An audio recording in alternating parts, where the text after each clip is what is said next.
Bonjour, dans cette capsule, nous allons parler de la loi d'Ohm. Rappelons un peu ce que nous avons parlé à la dernière capsule. Nous savons que nous pouvons connecter un récepteur, prenons un cas d'un résisteur, à une source. Ce que l'on a dit pour le moment, c'est que les charges circulaient de la borne positive vers la borne négative, passaient dans un récepteur, en passant dans le récepteur, perdait de l'énergie et revenait dans l'autre borne de la pile. Aujourd'hui, nous allons observer ce courant électrique-là, comment il circule dans le circuit électrique et comment il va perdre son énergie dans le récepteur. C'est ce qui nous amène à parler de courant et de tension électrique. Si on redessine un circuit électrique simple, comme celui de la page précédente, donc une source, avec ici un récepteur, qui dans ce cas-là est un résisteur, eh bien, on sait que le courant électrique, le sens des charges va toujours aller de la borne positive vers la borne négative. Qu'est-ce qui circule? Ce sont des électrons. On sait que les électrons vont donc partir d'une borne, vont venir ici dans le récepteur, perdre de l'énergie, qui sera transformée en d'autres sortes d'énergie, de la lumière, de la chaleur, du son, etc., et revenir ici dans la pile. Donc, ces électrons-là qui circulent, on n'utilise pas en électricité le terme d'électron. Il y en a trop d'électrons. On a déjà posé que lorsque j'ai une certaine quantité d'électrons, on pouvait appeler ça un coulomb. Donc, on avait dit dans les chapitres précédents qu'un coulomb, c'était lorsque j'avais 6,24 fois 10 exposant 18 électrons. Donc, que je parle d'électrons ou que je parle de coulomb, c'est juste une manière différente d'exprimer la même chose. Donc, je peux dire que ce qui circule dans mon circuit, ce sont des coulombs. Maintenant, comment j'arrive à parler du courant électrique et de la tension électrique? Eh bien, le courant électrique, c'est simple, ça se trouve à être le nombre de coulombs qui va passer en une seconde à un point précis de mon circuit électrique. Finalement, il revient à compter le nombre d'électrons qu'il y a par seconde. Et plus il y aura d'électrons, plus il y aura de coulombs par seconde, plus ce que j'appelle le courant électrique sera élevé. Donc, un coulomb qui passe en une seconde, ça se trouve à être le courant électrique. Mais le coulomb par seconde, nous ne l'utilisons pas vraiment cette unité-là. Nous en avons inventé un autre qui représente un coulomb par une seconde. C'est ce que j'appelle l'ampère. L'ampère va s'écrire comme ça. Donc, un ampère, qui s'écrit avec un A, ça se trouve à être un coulomb qui passe en une seconde dans un point précis du circuit. Voilà pour le courant électrique. Maintenant, pour la tension électrique. On vient de dire que c'était des coulombs qui circulaient dans le circuit. Plus il y a de coulombs qui passent en une seconde, plus le courant va être élevé en ampères. Maintenant, ces coulombs, quand ils passent ici, ils perdent de l'énergie. Donc, on va dire que la tension électrique, ou la différence de potentiel, ou j'aime pas ce terme-là, mais on peut l'utiliser, le voltage, ça se trouve à être la différence d'énergie que possède une charge entre deux points d'un circuit. Donc, un coulomb ici va perdre une certaine quantité d'énergie après être passé dans le récepteur. L'énergie, ce sont des joules. Et c'est le nombre de joules par coulomb qui va circuler dans ce récepteur-là. Donc, 1 joule par coulomb, ça représente la perte d'énergie que chaque charge aura entre deux points du circuit. Entre deux fils, entre le point A et le point B, va-t-il y avoir une perte d'énergie? Non, puisqu'il n'y a aucun récepteur. Encore une fois, le joule par coulomb, nous ne l'utilisons pas vraiment comme unité. Nous utilisons le volt. Donc, en honneur de M. Volta, qui créa la première pile. L'ampère et le volt deviennent donc des unités bien importantes. Il faut bien apprendre à distinguer la différence entre le symbole de la variable, l'unité, le symbole de l'unité, l'unité équivalente, pour chacune de ces choses-là. Prenons le premier cas sur le courant. Si je prends le courant ici, eh bien, le symbole de la variable, c'est I. Donc, lorsque j'utilise une relation mathématique, j'utilise I pour parler de l'intensité du courant électrique. Quand j'identifie le courant électrique dans un circuit électrique, je l'indique par la lettre I. L'unité que l'on utilise, je n'ai pas assez de place, je vais faire une flèche, c'est l'ampère. Donc, lorsque je parle de l'ampère, je parle de l'unité du courant électrique. Le symbole de l'unité que je vais placer à côté de la valeur quantitative, à côté du chiffre, c'est un A qui représente ampère. L'unité équivalente, on l'a dit tantôt, nous avons dit qu'un ampère, ça se trouve à être à 1 coulomb en 1 seconde.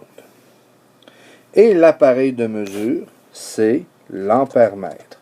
L'ampère-mètre, c'est l'appareil de mesure qui va nous permettre de mesurer justement l'intensité du courant électrique. C'est notre compteur d'électrons. Voilà pour le premier. Le deuxième, c'est la tension électrique. La tension, même chose. Lorsque nous allons parler de la tension dans une formule mathématique, dans une relation mathématique, ou lorsqu'on va identifier la tension électrique dans un circuit électrique, nous utilisons la lettre U. L'unité que nous utilisons, c'est le volt. Le symbole de l'unité, donc la lettre que je vais placer après le chiffre pour signifier que je suis bien en volt, c'est le V. L'unité équivalente, on l'a vu tantôt, nous avons dit que 1 volt, c'était 1 joule par 1 coulomb. Et l'appareil qui va mesurer les volts, c'est le voltmètre.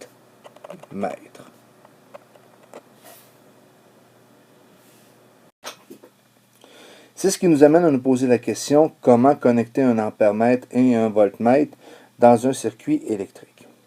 Reprenons ici notre même circuit électrique. L'ampère-mètre. L'ampère-mètre veut compter les ampères. Les ampères, ce sont des coulombs par seconde. On doit donc venir placer l'ampère-mètre, qu'on le représente ici par la lettre A, dans le circuit électrique pour qu'il puisse passer, pour qu'il puisse compter justement les électrons qui vont circuler dans le fil. Donc, l'ampère-mètre se connecte ici en série. Le voltmètre, lui, le voltmètre veut mesurer la différence d'énergie que possède la charge avant, ici, et après le récepteur. C'est la raison pour laquelle le voltmètre, qu'on le représente ici par la lettre V, doit se connecter avant et après un récepteur. Donc, il se connecte en parallèle. Donc, même si je n'ai connecté un voltmètre entre deux points sur le même fil ici, il n'y a aucune perte d'énergie, donc il n'y a pas rien à mesurer. Donc, mon voltmètre me donnerait absolument rien. La qualité d'un bon ampère-mètre maintenant, si je regarde quelle serait la qualité d'un bon ampère-mètre, eh bien, puisqu'il est dans le circuit et que tous les électrons passent dans l'ampère-mètre, il ne doit pas absolument influencer ou bloquer le moindre électron. Donc, on va dire que la résistance d'un bon ampère-mètre est nulle. Ce serait donc une mauvaise idée de venir connecter un ampère-mètre comme ça. Donc, si quelqu'un venait connecter un ampère-mètre en parallèle, qu'est-ce qui se passerait?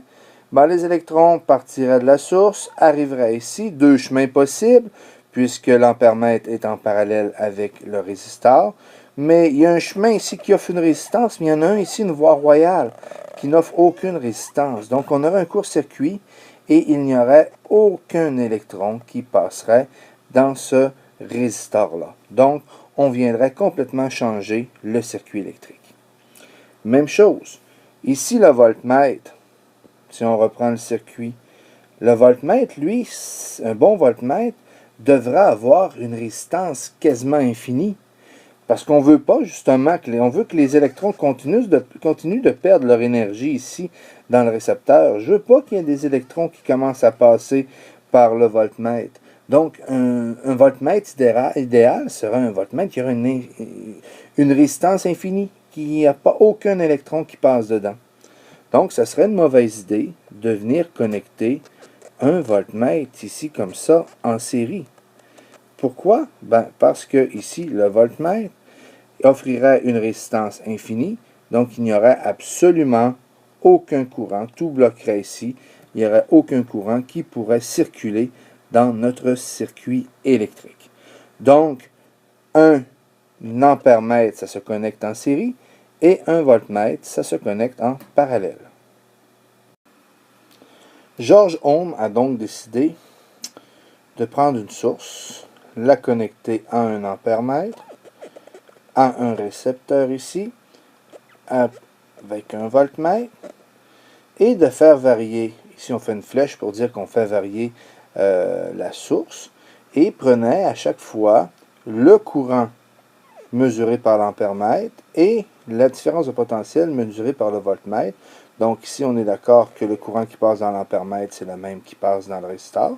Donc essayez de voir s'il existait une relation entre le courant qui passe dans un résisteur et la différence de potentiel aux bornes de ce résisteur-là. Donc, vous me voyez utiliser plusieurs mots ici.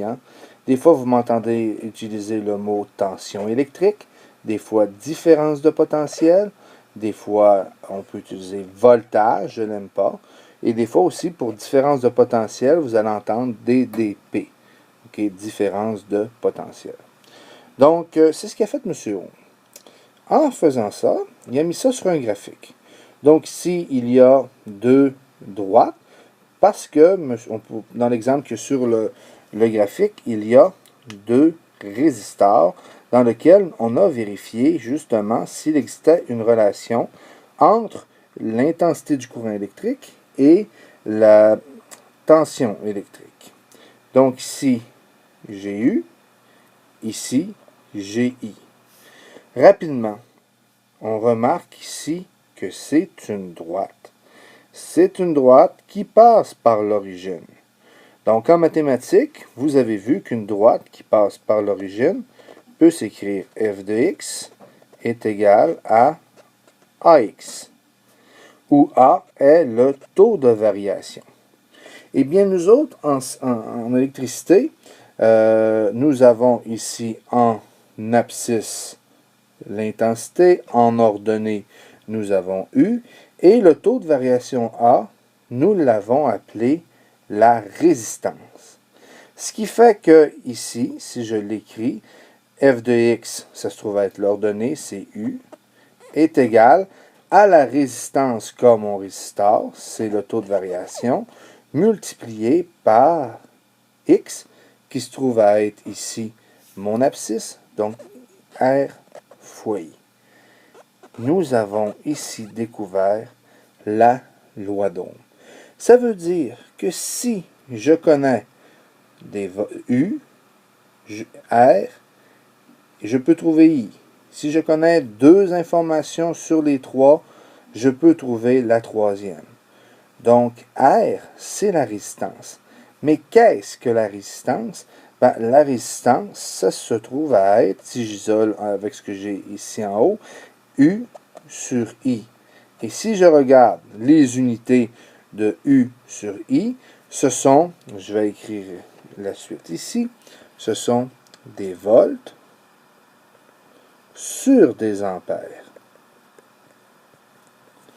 Donc des volts sur ampères, ce serait l'unité de la résistance électrique.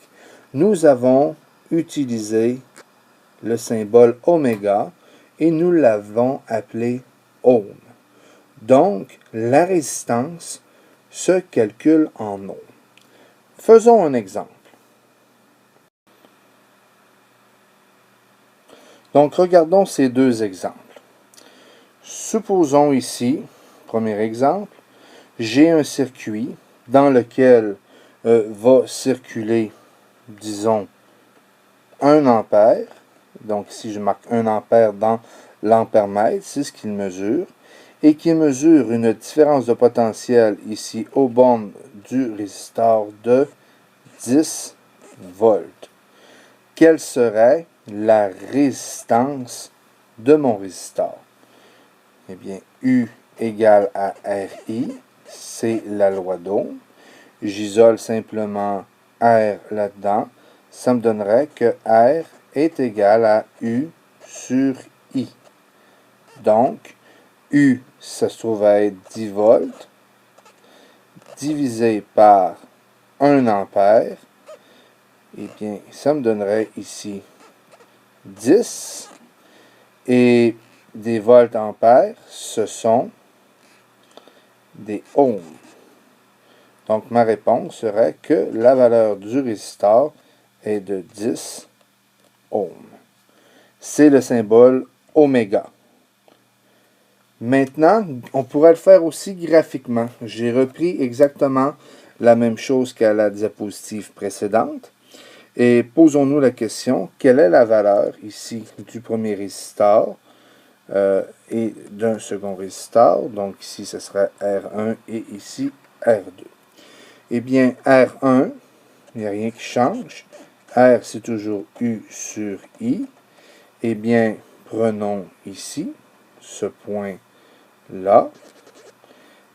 À ce point-là, quel est le volt? C'est 20 volts. Divisé par le courant à ce moment-là de 4 ampères. 20 sur 4, ça me donne 5. Ma réponse serait 5 ohms. Et on pourrait faire la même chose pour le second. Donc ça, c'est pour le premier résisteur. Pour le second résisteur, je vais le faire ici en haut. Serait égal aussi à U sur I. Donc ici, j'ai pour le second résisteur aussi 4 ampères, mais j'ai 40 volts. Donc ce serait 40 volts divisé par 4 ampères. 40 volts divisé par 4 ampères, ça me donnerait ici une valeur de 10 ohms. On trouverait ainsi la résistance du deuxième résisteur.